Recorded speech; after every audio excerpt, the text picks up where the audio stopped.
counterintuitive. I want you to know something. All human beings that I know believe that there should be some kind of order to life. Most managers and supervisors and leaders in organizations, if they have a problem with diversity, it's because for some reason it doesn't make sense. Diversity is counterintuitive. And if you don't believe me, all of us now, remember back when you were 12 or 13 years old, all of us grew up in the same neighborhood. There's about 20 of us. And a couple of us have a softball and some bats. And we're going to go play softball. And we're probably going to play all day like we used to. Now, we have Winnie, and she's a captain. And we have Ed, he's a captain. Winnie, your first pick. Who are you going to pick? The best player. Who are you going to pick, Ed? Winnie's going to pick the best player. Ed's going to pick the second best player. Who are you going to pick next, Winnie? Next best. You're going to pick the next best. Ed? Next best after that. And on and on like that.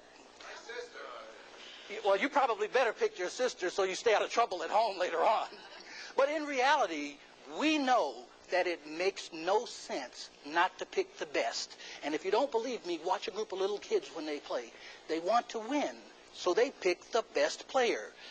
Diversity is counterintuitive because it has the feel to many managers, leaders in organizations that I'm being forced to pick out of order.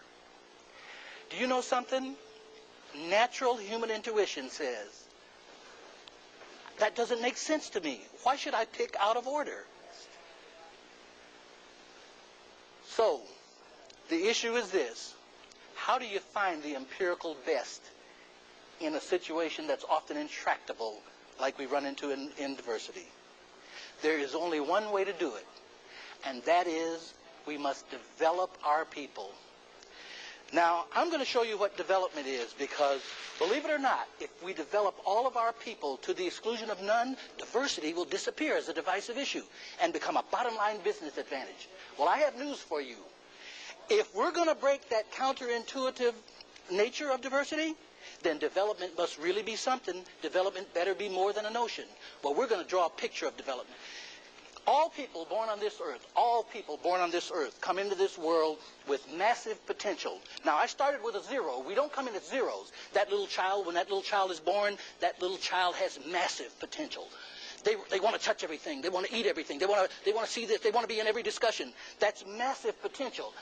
So make no mistake about it. That zero does not mean zero. It means massive potential. We just don't know anything yet.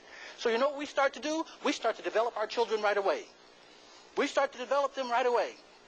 Do you know what? The goal in life, from a religious or secular perspective, is to develop ourselves and our children. So we start right away.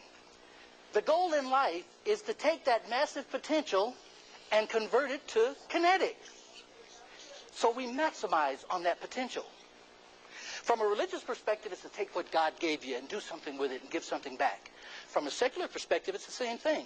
It's to take what you've got and maximize on it so you can do something with it. So we start right away with our children. We read to, now you'll have this on your handout, we read to the kids. We teach them the ABCs.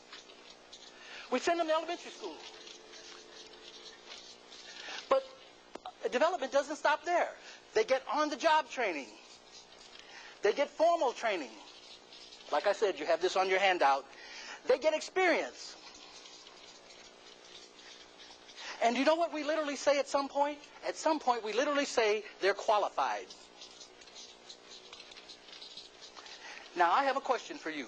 I said if we develop all of our people to the exclusion of none, diversity, that intractable issue that we have to deal with, diversity will disappear as a divisive issue and become a bottom-line business advantage.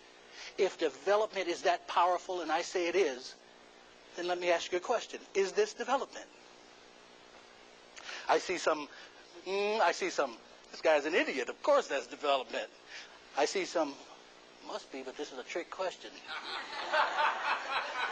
Yes, make no mistake about it, this is development, but this is the simplest kind of development on earth. This is linear, simple development. This is what I call simple, objective development. You see, everything over here can be measured. You can measure when the kids know the ABCs, when they can read and write. This is the simplest kind of development. Everything is measurable. I call this, for the sake of us never forgetting, left side development. Because it's on the left side of the page to you. But make no mistake about it. Make no mistake about it. If development is so powerful that it can deal with the often intractable issues of diversity, then development must be more